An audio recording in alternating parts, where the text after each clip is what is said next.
A very good afternoon, students. So we were last time reading the chapter from Rapid, and in the morning I have sent you notes regarding chapter 4.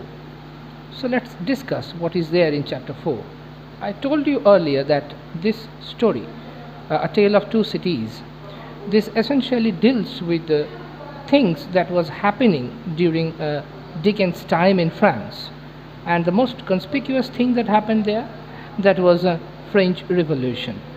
So here in this chapter we will come to know what were those things that triggered French Revolution.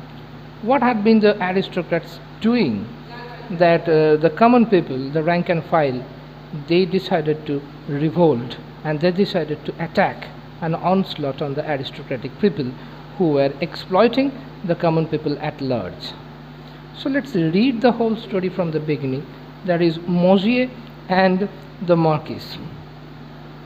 The Mosier is one of the great lords in the French court, held his fortnightly reception in Grand Hotel in Paris. And fortnightly means what? An interval of 14 days. So at every 14 days that Mosier used to hold a meeting at no other place than a costly, that is called, a particular word is a posh restaurant like a Grand Hotel. There he used to hold the meeting, a party in Paris. He believed firmly that public business should be left to conduct itself in such a manner so that he would always benefit. So this kind of person is called an opportunist. So his sole motto in his life was to make profit. It doesn't matter how he made those things, how he stashed his wealth, that doesn't matter. Whether it came by the lives of some poor people or he had to trade, he had to run over the lives of some other poor peoples, that doesn't matter to him. The only thing that matters to Mosier, that is his profit and nothing else. So these are called opportunist and profit shark, whose sole motto in life is to make profit at whatever cost, by hook or by crook. Yet Mosier had grown so poor over the years that he allied himself with a rich farmer general by marrying his sister to him. See, the holy relation of marriage, that is essentially a bond, a cord of communication, a cord of two hearts, that is not present here. Why did he marry that person, that girl? Because that girl's father was a rich farmer general, a post that was there present during that time, who used to collect taxes from the other farmers. So because he was incurring loss in his profit, he decided to marry a rich girl so that he can have access to the wealth the girl got as her inheritance. Such an opportunist person, such a low moral person he had been, this Mosier had been. So all these activities, his deeds actually tells us what kind of person he was. And we come to know that he is essentially a kind of creature that only lives on profit and nothing else. This farmer general, along with other refined gentlemen, also visited the hotel of Mosier that day. So on the day that Mosier held the party in that grand hotel, that farmer general, his father-in-law and all other such people, aristocratic people who were continuing and running their business at the cost of the lives of poor people by exploiting them thoroughly, those people were present there to rejoice at their mischief, at their immoral attitude to life, and all their exploitation that they had been carrying out throughout their lifetime. They were rejoicing there in that hotel. So on the other hand, you saw there in the last chapter that there were some people who could barely have anything to Where? To prevent the winter's cold and summer's heat. There were some people who had barely anything to feed themselves. Now we were coming across another set of people living in the same society who had opulence, excess. So on the one hand there is absolute poverty, abject poverty, stark need, and on the other hand in the same society there is opulence.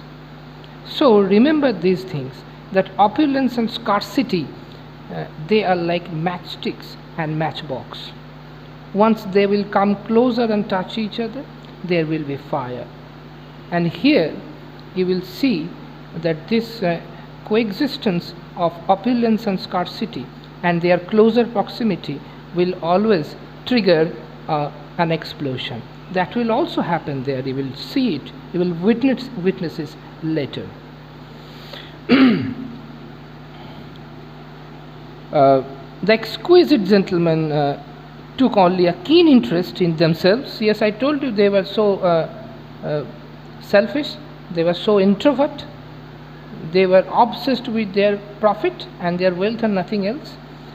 And their purses, yes, their purses means that is metonymy. Purse represents their wealth. One name to represent something other, metonymy. Meto means beyond, nymi, name. So here purses represents their wealth. A strict and over-refined dress code, yes of course, kept everyone in their places.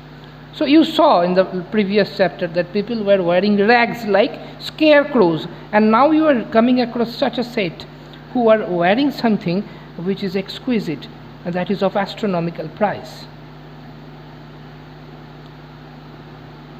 Ornamentation, wigs, splendor and pompous grandeur marked a never-ending fancy ball. That is a kind of program which is held to celebrate something.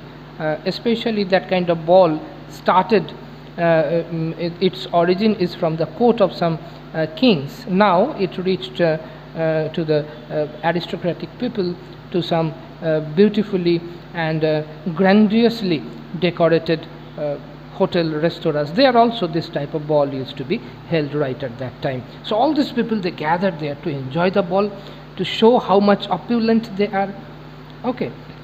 To show a pompous representation of their wealth, and of course this is not only pompous but also shameless representation of their wealth.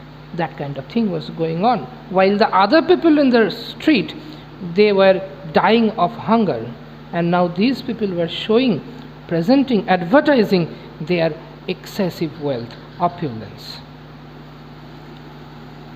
4 men served the important Mosier his chocolate, after which he gave audience to those gathered there, smile, a nod, a promise, and then he went affably into his room again. So within a brief encounter, this Mosier came there, greeted everyone, had some chocolates. You read in the other chapter just before that chapter, there you read that people were ready to lick wine from the street. When that cask of wine collided and it fell, and the wine was rolling down the streets, people rushed there to have some taste. Such kind of poverty they were experiencing. And now these people, they are having chocolates. A gentleman, Marquis Evamonde, left his carriage, highly dissatisfied with the reception and Mosier.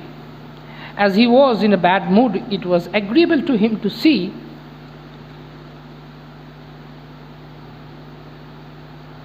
horses wildly dispersing the common people.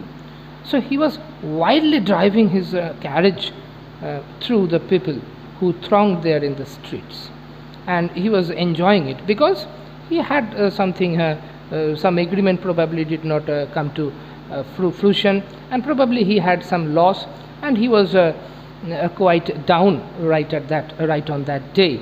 He had some kind of negation inside him, and he was throwing it, and he was expressing his negation.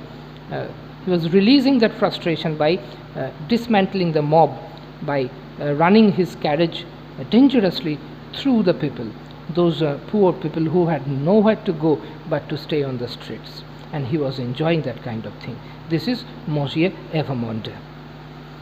At last, a street corner by a fountain, one of its wheels ran over a child and came to a sickening little jolt. Somehow, what happened? Unfortunately, a child was run over by the carriage which was being driven by that Mosier Evermonde.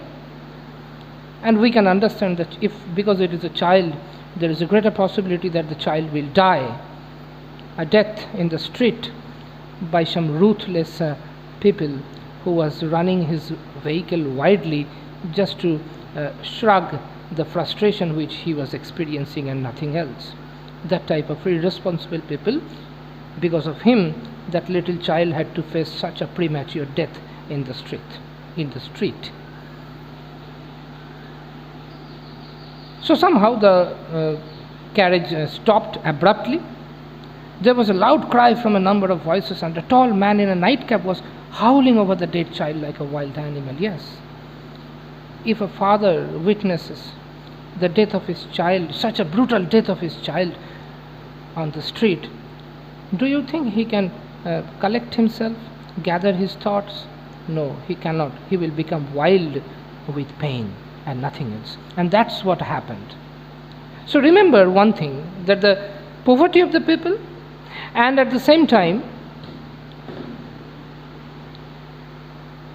the death of the common people, premature death, unnecessary death, those were occurring because of wanton wastage of wealth by the aristocratic people. And the people at large, especially those people who belong to the lowest strata of the society, and their number was higher than that of these aristocratic people, but they had no access to power.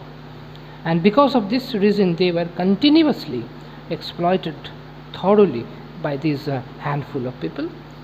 Because of them, these poor people will have to face premature death, unnecessary death, abject poverty. They had barely anything to cover themselves.